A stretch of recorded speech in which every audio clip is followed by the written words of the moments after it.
कभी कभी जिंदगी में ऐसे पल आते हैं जहां इंसान का भरोसा, उसकी दुनिया और उसकी पहचान सब एक साथ टूट जाते हैं। और फिर दिल से एक ही आवाज निकलती है, मैं क्या करूं? ये कहानी है सिया की, एक ऐसी औरत की जिसने अपनी जिंदगी, अपने सपने सब अपने पति और ससुराल के लिए छोड़ दिए। पर बदले में क्या मिला? शक, ताने और खामोशी।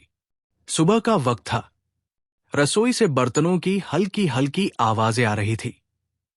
सिया थकी हुई, फीकी मुस्कान के साथ खाना बना रही थी। उसी वक्त उसकी सास शारदा देवी अखबार में आंखें गड़ाए बैठी थी। बहू, जरा जल्दी कर दे, आरव को ऑफिस के लिए देर हो जाएगी, शारदा देवी ने कहा बिना नजर उठाए। जी मां, बस हो गया, सिया ने धीरे से जवाब दिया। उसी वक्त आरव कमरे से बाहर आया। उसके चेहरे पर थकावट थी, या शायद अब उस घर से उग।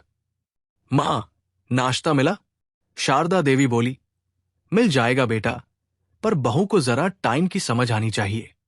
सिया ने कुछ नहीं कहा। वो बस चुप रही, जैसे हर दिन रहती थी। रात को दोनों कमरे में थे। सन्नाटा था। सिया धीरे से बोली, आरव, मैं तुमसे कुछ बात करना चाहती हूं। आरव बिना देखे बोला, क्या बात करनी है अब? हमारे बीच सब कुछ पहले जैसा नहीं रहा, तुम दूर हो गए हो। आरव ने फोन नीचे रखा और कहा, सिया, हर चीज में ड्रामा मत किया करो। ऑफिस की टेंशन होती है, थोड़ा शांत रहने दो। सिया की आंखें भर आई। उसने बस इतना कहा, मैं भी शांत रहना चाहती हूं आरव, पर जब रिश्ते में चुप्पी बढ़ने लगे ना, तो आवाज देना जरूरी होता है। पर आरव ने कुछ नहीं कहा, बस करवट बदल ली। अगले दिन घर में छोटी सी पार्टी थी। मोहल्ले के कुछ लोग आए थे। सब हंस हंस कर बातें कर रहे थे। आरव का पुराना कॉलेज फ्रेंड करण भी आया था। अरे सिया भाभी, करण बोला, आप तो पहले से और भी खूबसूरत लग रही है। सिया मुस्कुराई, हल्के से बोली, धन्यवाद करण जी, बहुत दिन बाद आए आप। आरव सब सुन रहा था। चेहरे पर एक अजीब सी खामोशी थी। ना मुस्कान, ना खुशी, बस शक की एक परछाई। धीरे धीरे बातें मोहल्ले में फैलने लगी। औरतें कानाफूसी करने लगी। सुना है सिया का करण से कुछ चल रहा है। हां, कल तो दोनों को मार्केट में भी देखा था। एक दिन ये बातें सास के कानों तक पहुंची। और फिर हुआ वो जिसने सब कुछ बदल दिया। रात के वक्त सिया घर लौटी। दरवाजे पर शारदा देवी गुस्से में खड़ी थी, चेहरे पर ताव और आंखों में शक। बहू, ये क्या सुन रही हूं मैं? लोग कह रहे हैं कि तेरा किसी और के साथ चक्कर चल रहा है। सिया हक्की बक्की रह गई। क्या? मां, आप क्या बोल रही है? ऐसा कुछ नहीं है। आरव वही खड़ा था, बस देखता रहा, पर कुछ नहीं कहा। सिया की आंखें उसकी तरफ उठीं। वो उम्मीद कर रही थी कि आरव कुछ बोलेगा, पर आरव ने नजरें झुका ली। उस एक पल ने सब तोड़ दिया। सिया की आत्मा, उसका विश्वास, उसका रिश्ता सब चकनाचूर हो गया। रात को सिया कमरे में अकेली थी। आईने के सामने बैठी खुद को देख रही थी। उसकी आंखें सूज चुकी थी। वो खुद से बुदबुदाई, क्या सच में मैं इतनी बुरी हूं कि मेरा अपना पति भी मुझ पर भरोसा नहीं करता? धीरे धीरे आंसू गालों पर बहने लगे।